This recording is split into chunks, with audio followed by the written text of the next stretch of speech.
this evening. I just want to go over a couple of housekeeping things first, and then we'll start with the discussion. Where are we on the syllabus? On the syllabus, we are in week, believe it or not, we're in week 4. So the only thing this week is the virtual class meeting, which we're doing right now, which will talk about classroom management. Hopefully you've had a chance to look at those videos that are posted in the folder. For the next 2 weeks, you have case studies in special education, the Dover Elementary, and the instructional adaptations. There are questions on Blackboard about the cases, so you'll post your own responses, and then you need to respond to at least 2 other people. It could be 2, it could be 10, it doesn't matter. The idea is that you're dialoguing in an asynchronous way with your classmates about some of these questions. Some of the questions, I don't want to say are trick questions, but there are, there could be several answers depending on, on your perspective, which is fine. I'm looking for, quality here. That's important. And then the week of the 29th is university spring break, which is early, but it is that early. So, which seems kind of really early, but I want to double check that. But in any case, and then you've got diversity questions. You have a catch-up week. The next time we do something like this on a Wednesday night will be the Twitter chat on March 21st. Please don't forget about your learning disabilities webinars and the observation assignments. I know some of you are doing them. I've been in contact with some of you about them. Before I start talking about classroom management, does anybody have any questions? Because I've fielded a couple about Twitter. You have me as a captive audience, so if you have questions, now's the time to ask.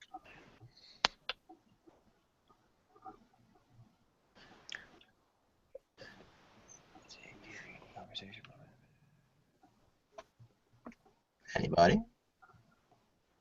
I am trying to put together a quick cheat sheet for how to engage in a Twitter chat. Most of you have gotten it. Some of you have gotten as far as, I think you did the Twitter chat, you got halfway through the Storify, but I didn't see a notification that you finished it. So, and that's the key idea is when you actually notify, when you finish the Storify after it's published, you have to notify, and generally it's you notify the people that you mention in there, but I'm also asking you to mention me in there, so I get the email, so I don't have to go searching through your Twitter account trying to find your particular posting. Okay, I know some of you have said I haven't gotten a grade yet, but you need to make sure that you've actually completed the Storify, it's been published, and it's been sent to me, or it's been shared with me. And once all that happens, then I'll give you a grade. I only go on to grade maybe 2-3 times a week. I don't do it every day. So, if there's stuff that's missing, then it eventually will, it'll get graded, generally in the same week. And certainly if there's any questions, reach out to me. If you get to a point where you're really stuck, we can do a hangout, which I've done with a couple of you on an individual basis. And I think that seems to get questions answered. But as I said, I'm in the process now on my other computer of writing, like 4 or 5 steps on, the Twitter chat. This is what you need to do. Just for the record, I think some of you, the Twitter chats don't happen all the time. They're generally at a specific time. So, I think Ed Tech chat is going on right now, for example. Most of them don't start before 7, 8 o'clock at night, unless you're adventurous and want to do the Breakfast Club, which is 5:30 in the morning. Generally, they don't start until late afternoon or early evening. They're teachers' hours. Okay, so if you're looking for one at 9 o'clock in the morning, you're probably not going to find one. Okay? Or you may find one, but you're not going to find a lot. Okay. With that being said, if there's no questions on Twitter, then I want to start talking about classroom management. Okay. So I asked you to look at 2 videos. The video on Mr. Grimes, which was it's a supplement to a teaching series from 1947, and the 2020 classroom discipline. Okay, let's tackle Mr. Grimes first. Initial thoughts about what you watched. Your initial reactions to the Mr. Grimes video. It was very to his reactions that whatever he was saying, it was not appropriate to the students. I mean, it was all negativity for me. Okay, a lot of negative.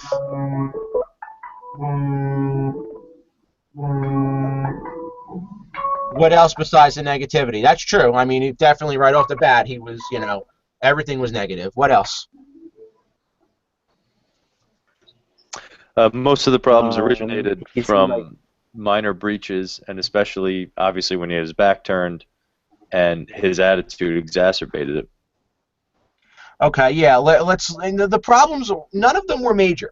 You know, maybe in 1947 they might have been, but for if you look at it with today's standards, none of these problems, you know, a spitball or you know, a kid trying to throw an eraser or something like that, none of this was, you know, was crazy.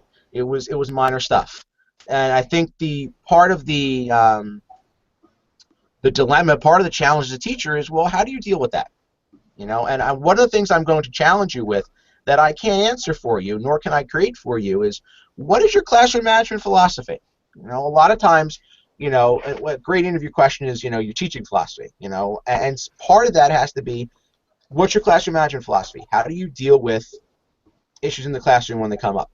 You know, how do you triage an issue as this is a minor thing, this is going to be a problem, and how do you deal with that? Okay, I'm going to come back to that in a little bit, but I need you to think about that because that's really important. Even more so than your teaching philosophy, your you know, your how well you know the content. It's really important that you have a fundamental, at least, idea. If you've never taught before, how do I manage? You know, how do I manage my classroom? And if you've taught before, you know, is what I'm doing okay? Is it appropriate, or do I want to do something different? Okay, that's a huge question that you have to tackle as a, you know, any experienced teacher or, you know, newcomer or whatever. You have to have that in, you know, in your head. Um, so minor infractions, and certainly Mr. Grimes' back was turned. Okay, I personally, I don't turn my back on the kids. You know, and if I have to turn it, I turn in such a way that I'm not completely with my back to them. You know, I kind of have half my body turned if I'm writing something on the board, you know, but I try not to even write on the board because you know, that's an invitation for trouble. The more my back is to the students. What else? What else about Mr. Grimes? Modeling, I agree. Modeling is, you know, modeling from a couple of ways. Modeling from a, Join 1 second. Hi, Professor. so modeling from a, you know, as a teacher, you want to model, you know, behavior. You want to model, you know, if you want the kids to, let's say, you know, we're doing a thing where we want them to be paperless. You know, we want them to be, you know, engage, you know, taking their notes online. Well, I don't.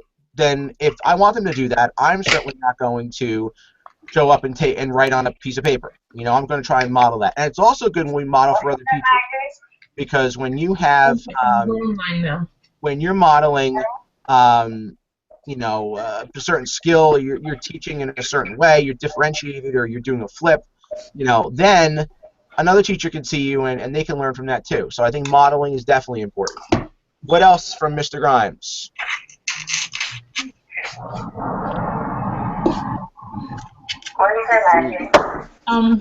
He's talking about different things, and we're trying to figure out. What else about, you know, at first initial thoughts about when you watched the Mr. Grimes video? First thing that came to your head. I think he was more interested in like criticizing the students than helping, like his initial. Sure. You know, there was definitely a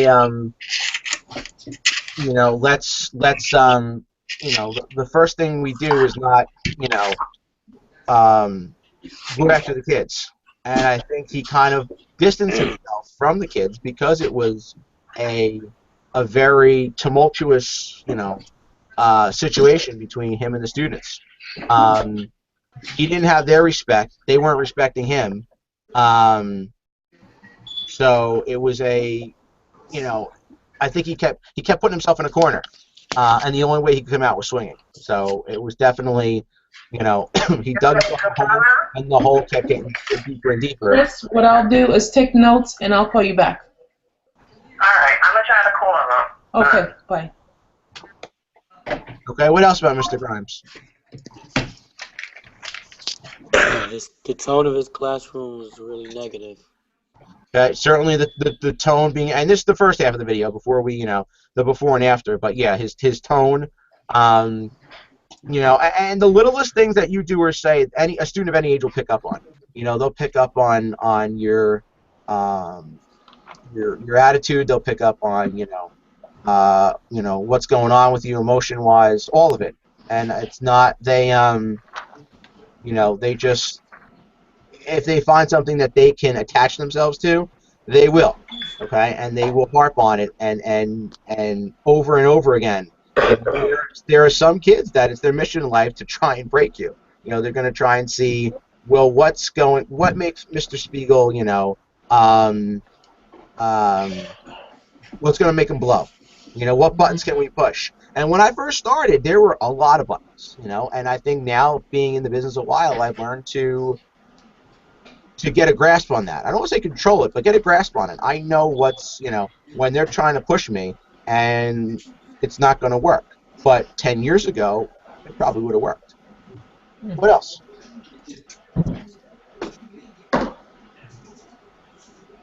What else? He came off as inexperienced, like a sub.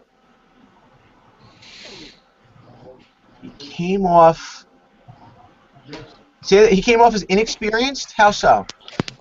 I mean, you would think a seasoned teacher would not be such an antagonist, as far as their approach. Okay, sure. I think as the longer you're doing this, you learn as you go, and like if he was in the street almost, like if someone comes off the street and thinks that they can be a teacher, that's the way he was acting. Like I'll tell them, you know what I mean? Yeah, sure. Okay. Yeah, I agree. Definitely a adversarial, almost looking for conflict. I agree. Okay. What else? Good stuff. What else? They discussed the idea of mass punishment and how it's usually ineffective, taking the whole class out for one person's infraction. Does anybody? Let me pose this to everybody. Does anybody believe in group punishment? Yes. No. I think it has its place. No. Definitely. No. Sometimes. All right, I'm all ears, because again, I have my feelings, but go ahead. I'm all ears.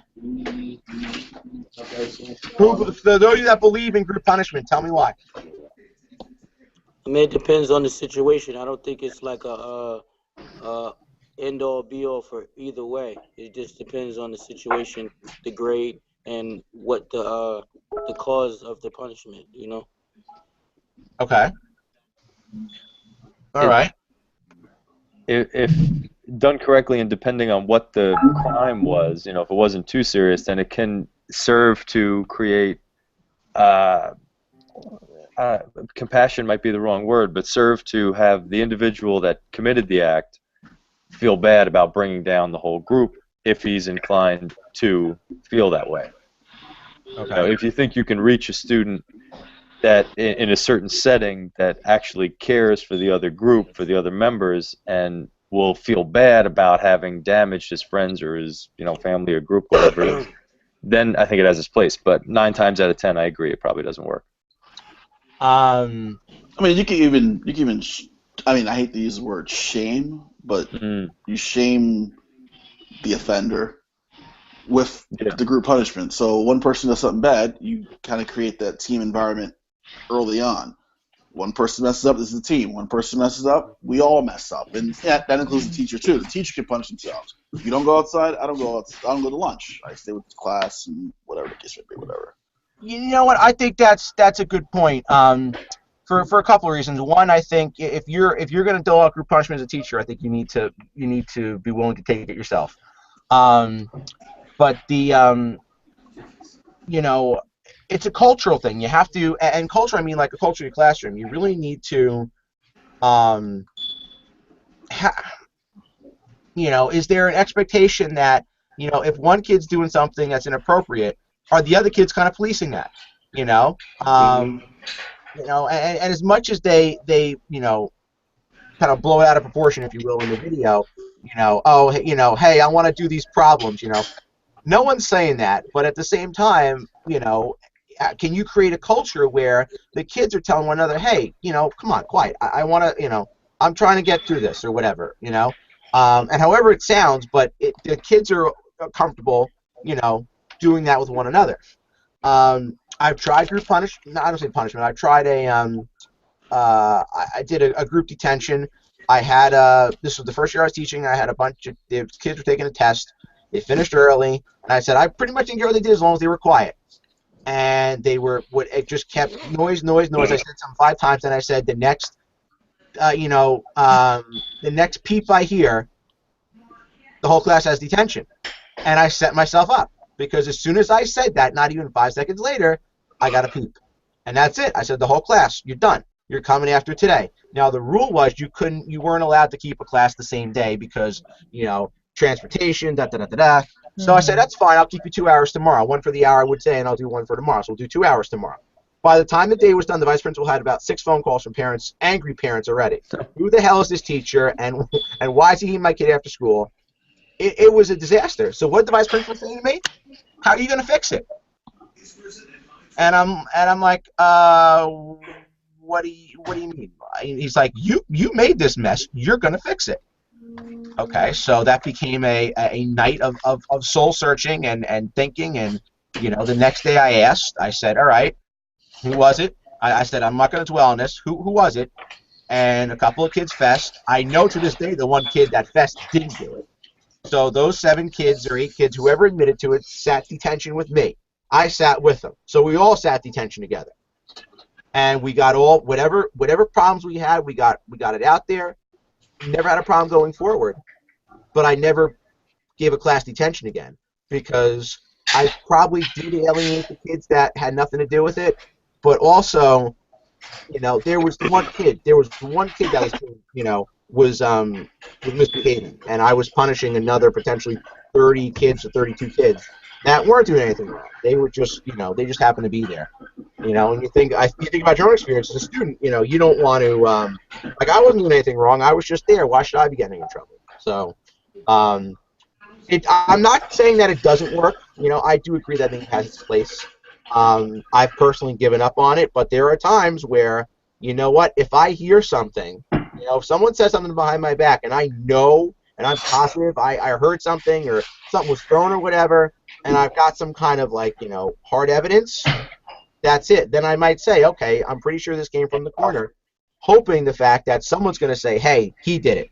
But when I was in school, that's exactly what happened, and that's exactly what I don't see today. There's none of that, he did it, or she did it. Everybody's just mum's the word, because no one says anything, we can't get in trouble. Okay. Bucket filling system and star system. Each and held accountable for actions, soon you expect behavior product. How many of you set expectations, behavior expectations, for those of you in the classroom on the first day? Yeah, definitely. Yes. What are they? What are some of your behavioral expectations? I like to center my classroom whenever I can around discussion, so the first thing I open with is respect for the individual speaking. Is that whether it's me or it's a student in the class, whoever's got their hand up or their mouth open that's talking needs to be respected, and the rest of the room has to be quiet when that goes. 9 times out of 10, that usually works because they're interested in each other. Okay. But obviously you get kids are kids, so that's something that we have to keep repeating throughout the year. But usually that helps to get everything moving. When they know, oh hey, we can talk on the first day, that's great. True. Okay. What else? Behavioral expectations.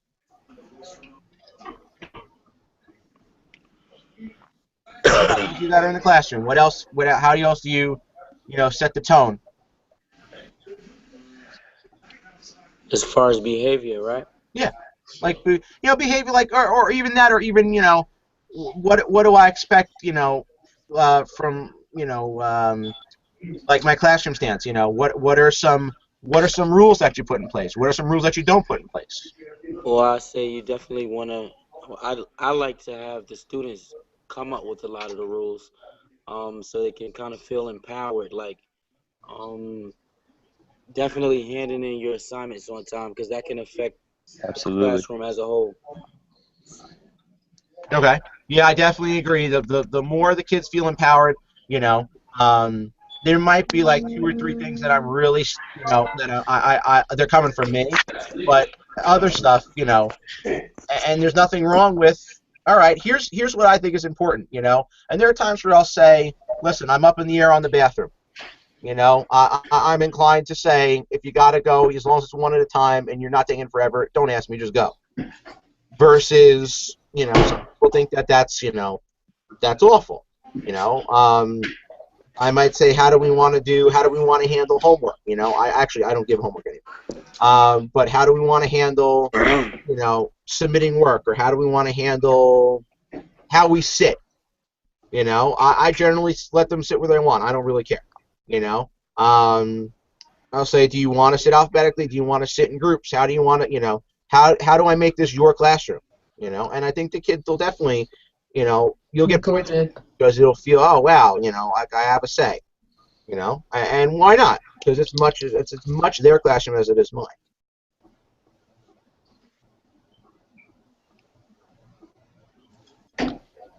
What else? What else? Going back to Mr. Grimes. Anything else that was anything else that's helpful that you could use, in your classroom today that you might have, picked up from Mr. Grimes, even though it's 1947. Can you hear me? Yep. I think the way his classroom was set up, in them rows is not effective, and like he should circulate more so that the classroom and students in the back can feel more part of the group. I like that. Yeah, the rows and columns. Now, for some people, it's all about order. Okay, I'm not gonna say, oh, you have to set up your classroom my way. I tried. I was at a high school almost 2 years ago. No, year ago, and they sat in pods of 4. The kids sat in a cross where each kid, like 4 kids, they all faced one another. I brought it back and I tried it the next day, and you know what? It wasn't half bad. And part of what I did as with the groups, and the kids kind of figured it out, but I put a high achiever, 2 middle achievers, and if you want to call a lower achiever together, so that there was, I didn't have all the smart kids in one spot and all the slower kids, or whatever you want to call them, together. I split up the groups. Would that be called the cooperative learning group? Yeah, you might call it, cooperative learning group. And there are people in my building that think that's the devil. That's awful. But you know what? It's not. It's not. I didn't see it as terrible, because the kids that knew the material were helping the other kids, and even it gave some of the kids that might have been struggling an opportunity, because they were working with kids that could kind of help them, as opposed to, if I put all the struggling kids in one group, they was struggling times 4, as opposed to getting some peer help from the other students, and plus the kids who were achieving beyond the higher end achievers. Those kids actually didn't have a problem with helping out their peers, because from the way I sold it was, hey, this stuff. I'm confident you know this stuff. It would be great if you could help the kids that someone else in your group. Promoted a good sense of teamwork, a good classroom culture. So, but I definitely agree. I'm not a fan of the rows and columns. Some people are, but that's not me. But definitely, think about the ways that, if you had to go in, and here's my question: if you observed Mr. Grimes, you had to go in and you just observed him, and you're sitting down for the post-op, what do you say to Mr. Grimes? Specific suggestions. What do you tell him? If he doesn't find a way to incorporate some kind of compassion or roll with the punches mentality, he's going to burn out. Agreed. Okay. What else? His class will never excel academically if he beats him up about failure. True. You know, there's yeah, I know. I'm sure you've all heard the compliment sandwich. You know, if you're gonna say something that's negative, put it between two positives. But it's important. You know, it's important to find kids like to hear positive things. You know, of any age, they want to hear praise. You know, and it's important just as much. There are times where you might have to be critical, but you know what? It is important that when there's a good job to be had, it's said, hey, you know what? You did good. And you know, hey, I never thought of that. That's a really good idea. There's nothing wrong with saying that, and I think that goes a long way too. That it's not just about you did this wrong, you did that wrong. It's what did we do right? We focused on the wrong, but the more you praise, then I think that goes a long way too. What else would you tell Mr. Grimes? Well, he left his classroom, which is never good. Yeah, let's talk about the. I was hoping that would bring it up. Thank you, Aaron. He left his classroom. Never. I'm going to get close to the camera. Never, ever leave your classroom unattended.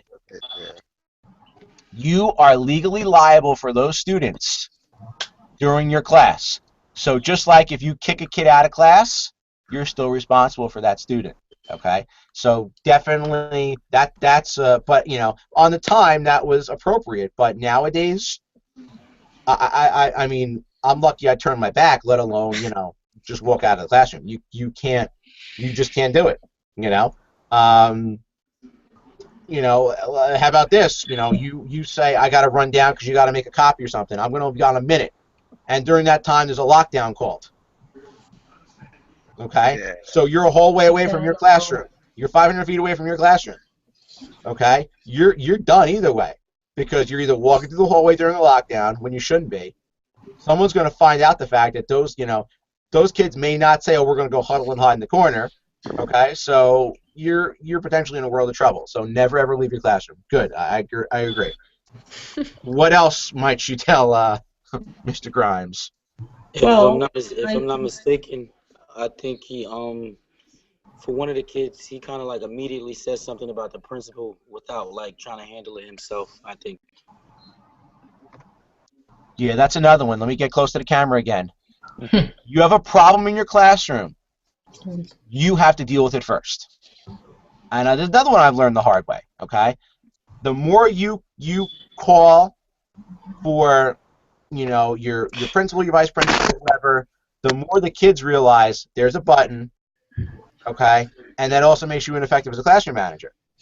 Okay, if I'm calling for reinforcements, it's really bad. Okay, because that means that this is something that's been totally way beyond me.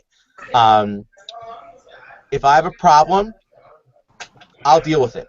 And I might not deal with it immediately. It might be okay. I have to have a discussion with the student, whatever the case is.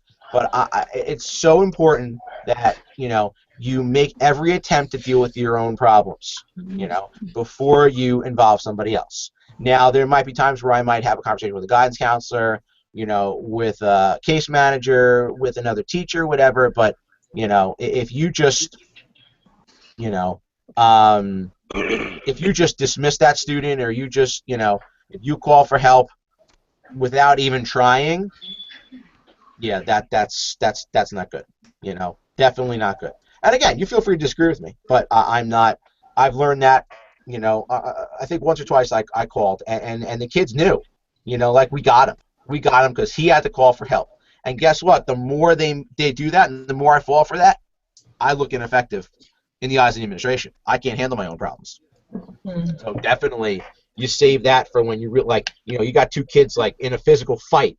Then you call for help. But you got a kid who's talking or doing something out of line. You deal with that. You handle that on your own. What else?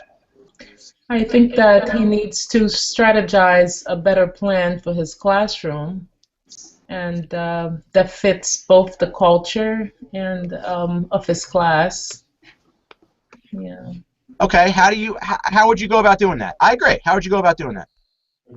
Well, kind of learn of these different students, learn about them, and pretty much, find out what their needs are, because I think that will help. Yeah, you know what? Some might have certain, behavior challenges, and there might be a reason for that. I think that goes a long way too.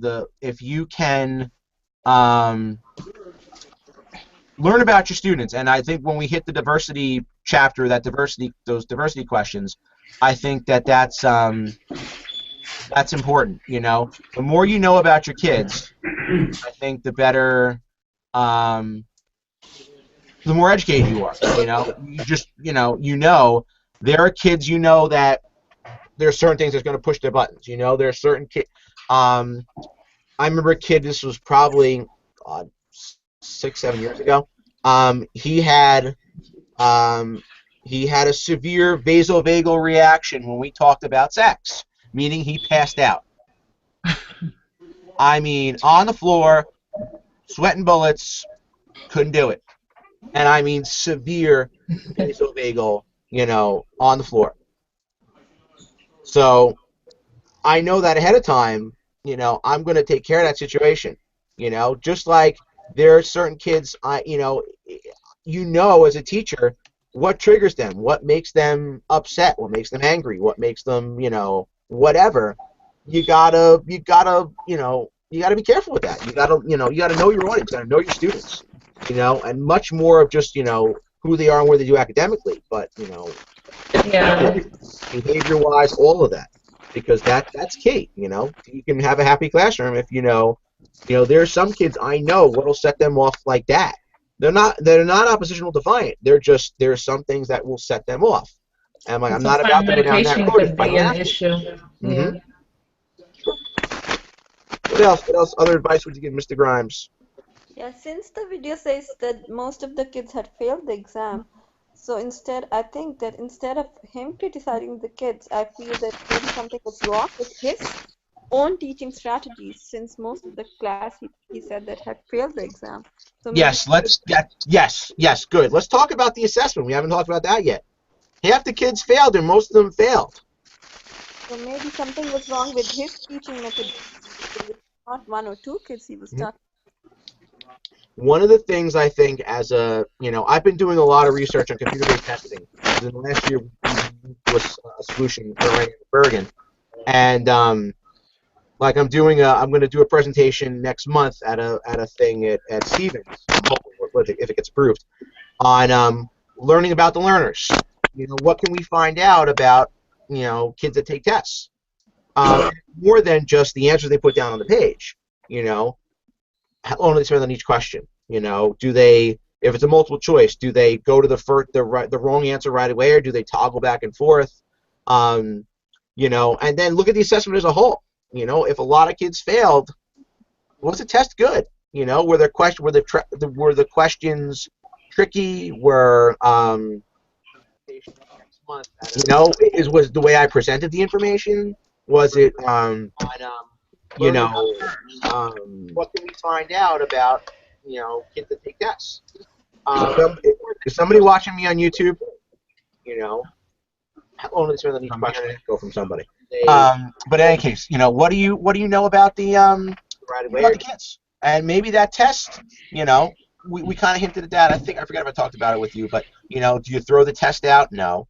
But what do you do? Do you let the kids rework the questions they got wrong, give them some more credit for it?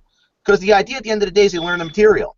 It's not, I gave a test, you failed, now we're going to the next chapter. You really have to. It's an assessment, and you have to look if you are not comfortable with the assessment of learning, you got to go back. You got to go back and potentially reteach, whatever. But yeah, he said most of them failed the test.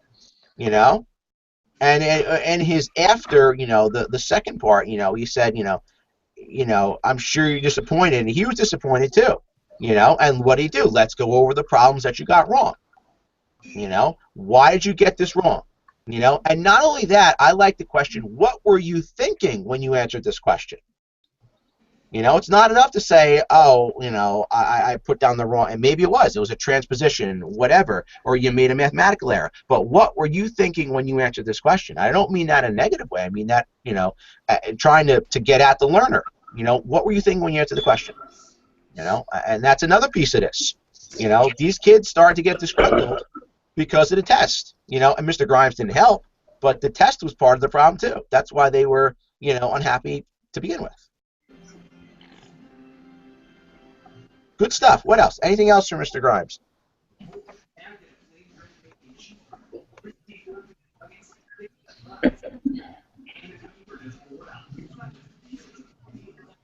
Okay. Let's talk about the 2020 video, when discipline goes too far. And I picked that one out, you know, and partially for a reason, because it's, you know, it's a news story. So you've got to know that, you know, I'm not totally convinced that the kid who farted, you know, deserved to get, you know, handcuffed and all that kind of stuff. You know, there's something that happened before it. There's something that happened after it. You know, we don't know the whole story. We saw what the media chose to put in the story. But I want to think about, for a couple of minutes, discipline. You know, when you have to discipline, thoughts that come to mind. You know, how do you go about disciplining?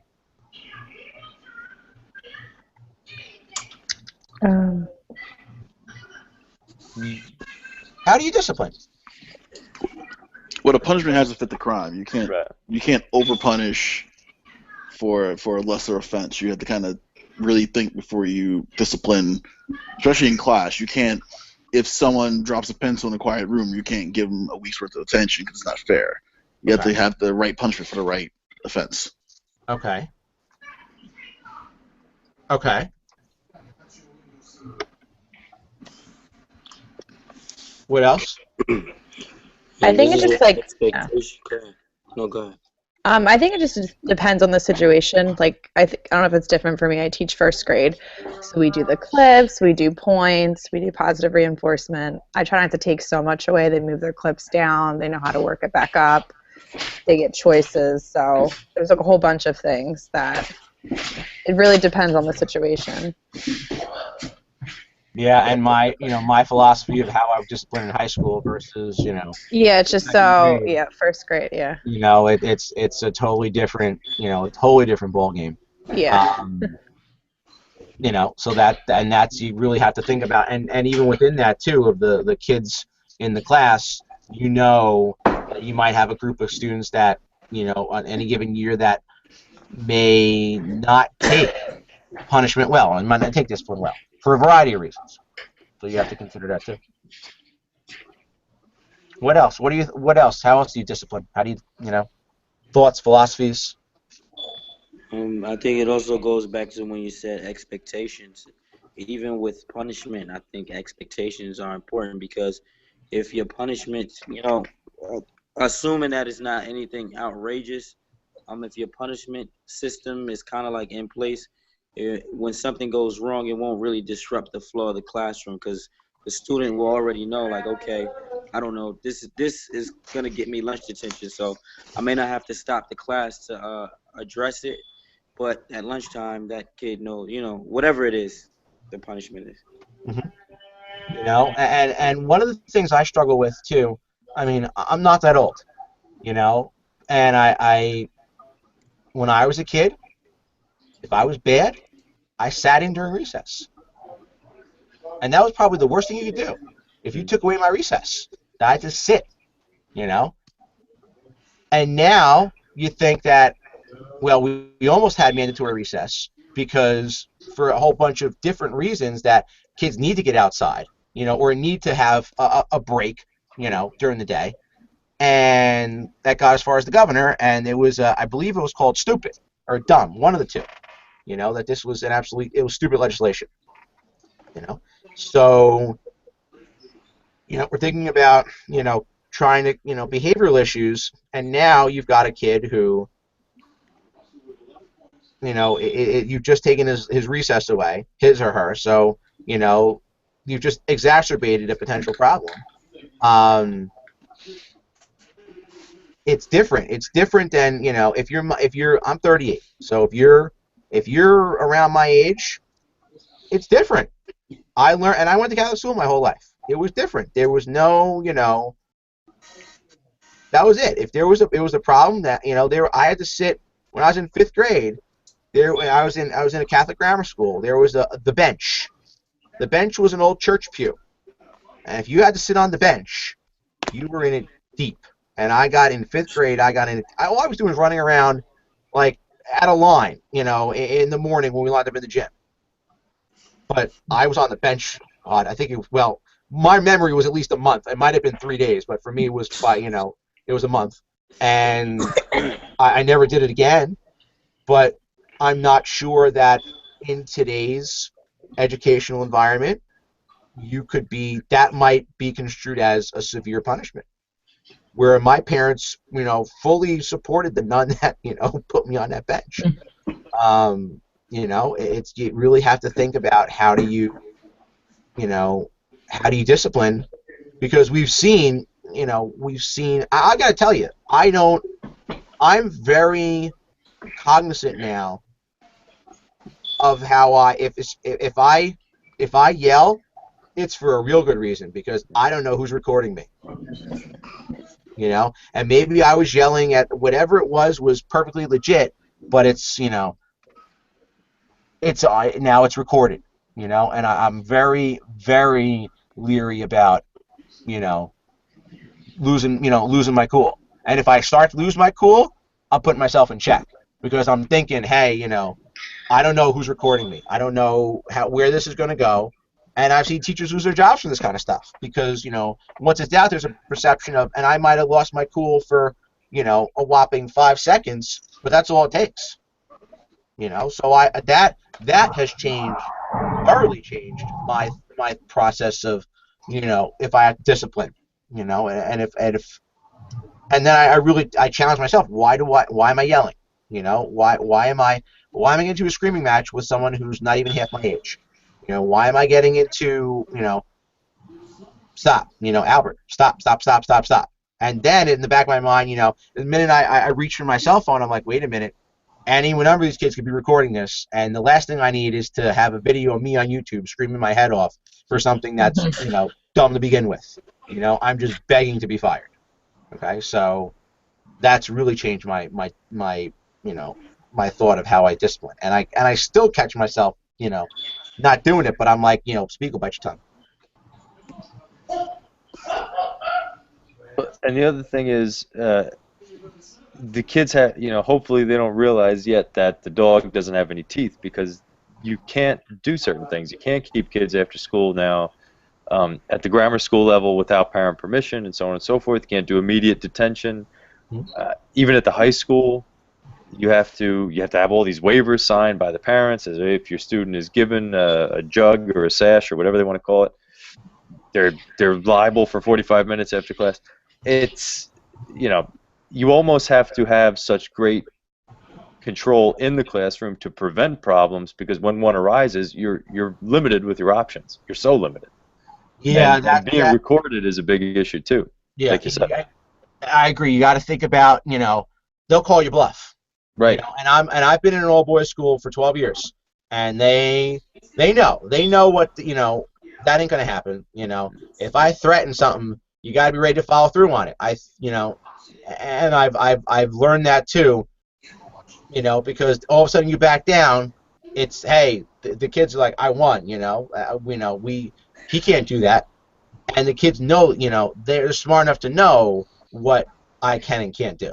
So I'm not going to threaten something that's, that I can't deliver on, and that's a big piece of this too, and that's why I went back and I had said about what's your classroom management philosophy, what's your discipline philosophy, how do you, and it's a question that I've been asked and I have asked when when we interview people, when I interview computer science teachers, I'll ask them, hey, what's your philosophy? Not what do you do with an unruly student, but what's your philosophy?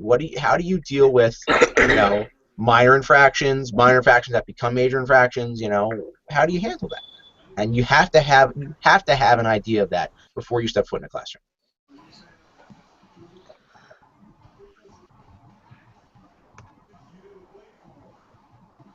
Other thoughts on your discipline philosophy, your approach to discipline?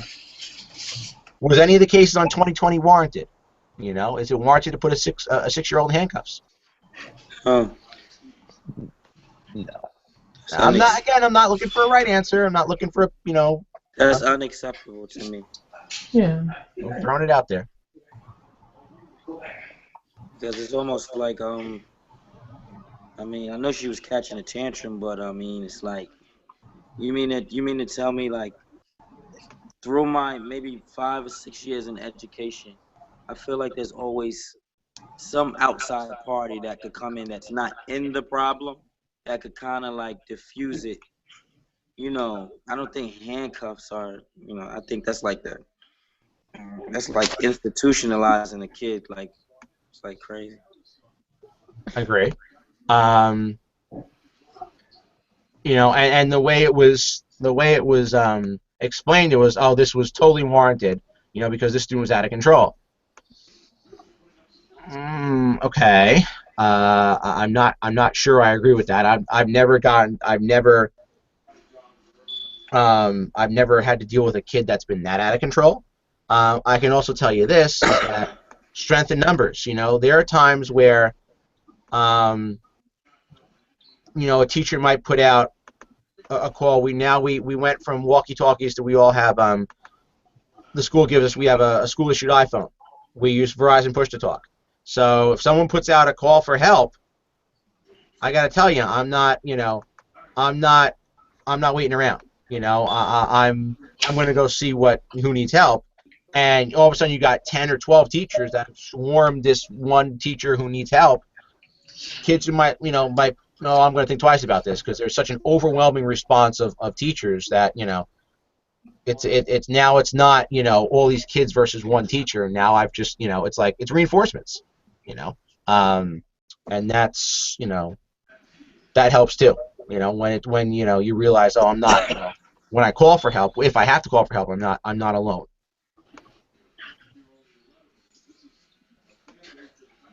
Any other? Go ahead. I was gonna say, there was another, and it happened in New Jersey. I don't know if anybody remembers it. Similar to what we saw in the video. There was a student that was in a desk refusing to get up and leave, and the police officer, the cop in school, came in, picked her up, turned the desk over. Does anybody remember that? Yeah, I remember that. Right. So, Florida where was that? Yeah, I just saw it when I was on Twitter before. Go ahead, keep talking. I'll tell you. Yeah, my issue with that was, most of these public schools, they have the cop in school, the CIS, and when a situation gets that out of hand, when a student refuses to leave the room, then you've got a complete disruption. Because if you can at least get the disruption outside the classroom, you can continue on with the learning. But once the learning has stopped and the student is refusing to leave, the issue's now escalated, because you've involved all 28 kids in the room in this one kid's issue, and if the cop comes in, which is that outside party that is hopefully going to solve the problem, maybe the cop and the uniform isn't the right person to cool things down. But at what point do we say, look, yeah, it's graphic to see online, it's graphic to see in a video, but you have to get that kid out of the room? Where do you draw the line? Yeah, this was South Carolina. It was October, and that cop got fired because there was pretty much no reason why he took this girl out of her desk and threw her on the ground and handcuffed her. But there's, again, it's what we saw in the media. As a teacher, I understand the frustration, especially if you have a defiant student that's not doing what you want them to do. But at the end of the day, that's whether police, law enforcement, or a teacher, you can't do it. But that's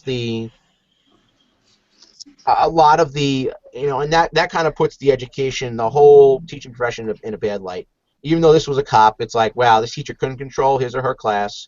Why is there a cop in the no one kind of, it's just, oh, this must be an unruly. It was the teacher had no control. Not there's no circumstances. There's nothing going on, before that or anything. It was just this teacher lost complete control, had a police officer come in, the police officer threw the girl on the ground and cuffed her. So there's always more to it than that. But yeah, there's that kind of stuff that's going to garner, national headlines. um, about discipline, and there's a ton of them. You know, someone I saw a pop up before about bullying. I think it was Rosalia. I'm sorry who it was. I didn't see it. Somebody said something about bullying. Somebody popped up something about bullying, which that's you. Yeah, okay, got it. You have to be careful with bullying. Any of you in the public school district where your union tells you if it looks like bullying and smells like bullying, you have to report it, even though that's the law. But anything, even if it might not necessarily be bullying, you're going to report it anyway.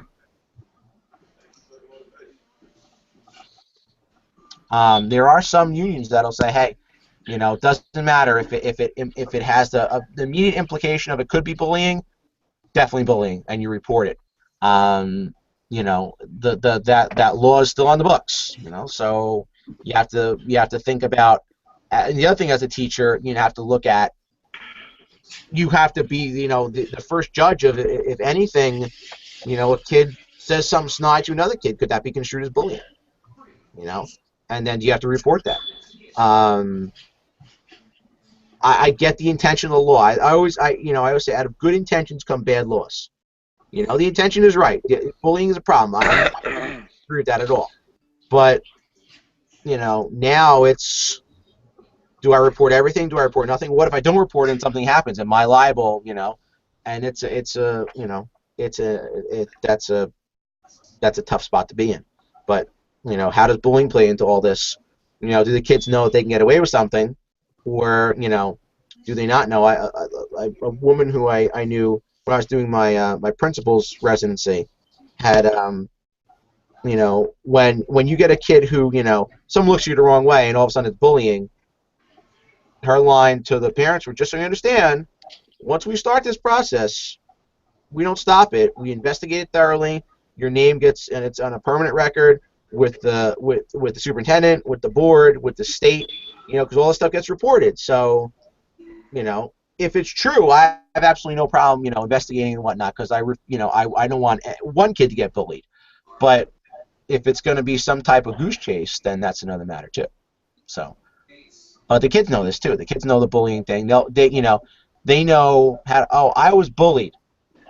Meanwhile, I've had kids that are bigger than me, taller than me, say they've been bullied.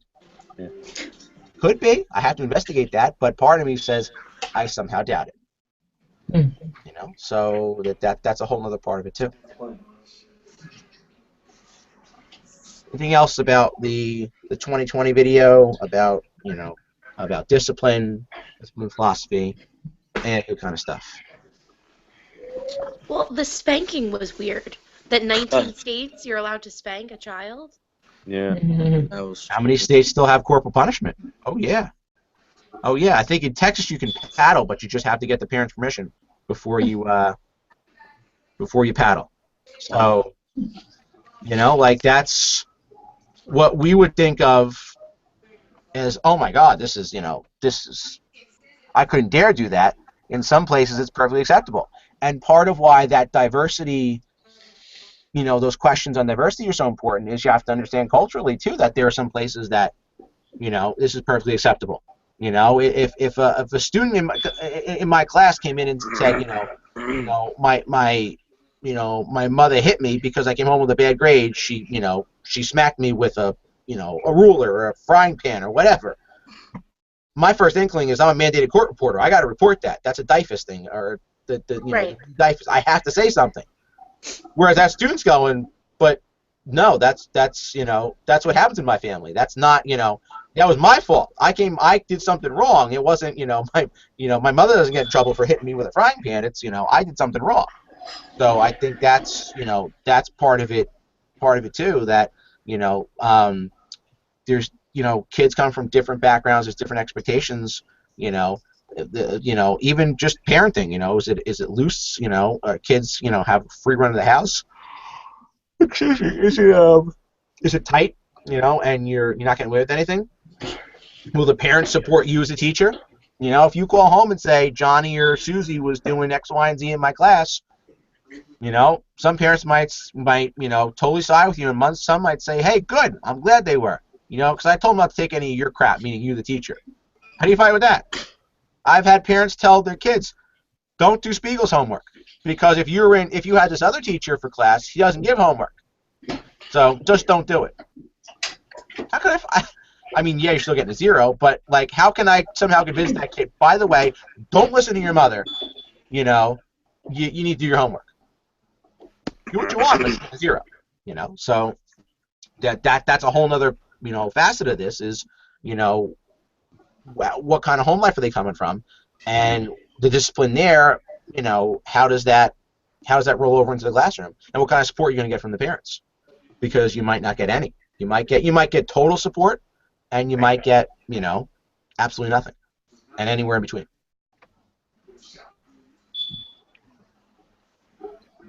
Anything else on discipline, classroom management, philosophy, any of that good kind of stuff? I can't teach you classroom management. No one can. I can tell you stories. I can tell you a ton of stories that I've got in the last 17 years, 16 years. But it's up to you to try it. That's how you learn how to classroom manage. When you go into a classroom, you've got an idea of how you're going to do it. You try something. Wow, this doesn't work. I'm never doing that again. And you try something different. My rules, if you will. I used to have a whole laundry list of rules. Now I've got, when I teach, maybe 2 or 3 that are really important. Everything else, I still, I like you to be on time. I'm a stickler for that. I want you to be on time. I don't want you lollygagging into my class 5-10 minutes late. Most everything else, and you're not going to cheat. That I can't stand. Everything else I can deal with. I can even deal with, you're trying to get me off track, or you're trying to do something to garner attention to yourself. I'm okay. I can deal with that. But those are my rules. Don't cheat. Don't be late. But when I first started, I had, no bathroom, no this, no that. It's my way or the highway. Didn't work. Didn't work for me, and it wasn't. And I made the kids miserable because I think I'm doing the right thing. I'm making them miserable too. Now that there's, the way I do things now, and who knows in 10 years if I'll do something different. But where I am now is, I try to give the kids as much as I can because it's a shared environment. It's not a teacher-student anymore. It's much more of a facilitator type, shared environment, and they like that. And I know some of you that are in the classroom will probably agree with me that's it's a decent philosophy, and I know a lot of my colleagues share that too. And the ones that don't, I'm not going to say that that's bad. I'm just it's not for me. Rows and columns aren't for me anymore, and giving homework is not for me anymore. I love people get really upset when I tell them that. Like, why should I give homework? Because, and it's on a high school level. You're either going to copy it, you're not going to do it, or you're going to try and fudge something else that looks like homework so you get a grade. Are you actually going home and doing your homework at home and, no. No, you're not. And I know you're not. So why bother? So I make sure that time I have in class is spent, is really quality time spent, because I'm not giving you homework. And even I look at some of my kids' homework, like, my son is in 2nd grade and he potentially is doing over an hour a night of homework. Okay, I see the connection to the classroom, I get that, but he's in 2nd grade. We're doing an hour plus a night, and then we're doing stuff where I'm looking up stuff. I'm looking up syllable rules that I don't remember, or it's intensive. So that became, I used to give homework every night. I'm going to be that tough teacher. I'm giving homework. And then someone asked me, why do you give homework? I had to think about that because I didn't have an answer. I didn't know. Because everybody goes, because you have to have homework. Is it busy work, or does it have an objective? And if it was busy work, then I stopped giving it. Made a lot of people upset, but nonetheless. Any other thoughts? Because I'm cognizant of the time. I said an hour. I see some people are kind of nodding. Some people are already in bed. I'd probably be there too. let me just recap for you. Once we finish the video, go up on YouTube for anybody that wasn't here. The next time we meet, if you will be March when we do the Twitter chat, which will be in a strictly Twitter format. I'm going to have something. I am close to done with it. Probably won't be tonight, probably tomorrow. I'm going to post the directions for Twitter chat, and they're not super scientific, but they're just step 1, step 2. If you're having issues, putting it all together. I'm going to put that up on Blackboard for you. If you're having issues with anything, okay, make sure you let me know in terms of observations, especially the Learning Disabilities webcast. If you want me to look at anything, preview it, we can jump on a hangout and do that. The time for me, what's good is during the work day. I know for some that might not be, but the best time if you want to catch me and have my undivided attention, generally it's before 3 o'clock. But it doesn't mean I can't meet you at a different time. It's just the best time to get me is at that point. With that, if there's nothing else, I'll bid you a good night. I'll stay on if anybody needs to confer. I'll be the last one to leave. So other than that, I bid you good night, and I'll see you virtually in a couple weeks. And if you need me, give me a call. Good night, everybody. Good night. Professor. Night. Professor? Yep. Crystal Howell, she was supposed to join us tonight. Okay. Her father's not feeling well, so she's at the hospital with him. I just wanted you to be aware of that. Okay. Thank you. You're welcome. Good night. Good night. Yes, Professor. Yes. I'm not sure.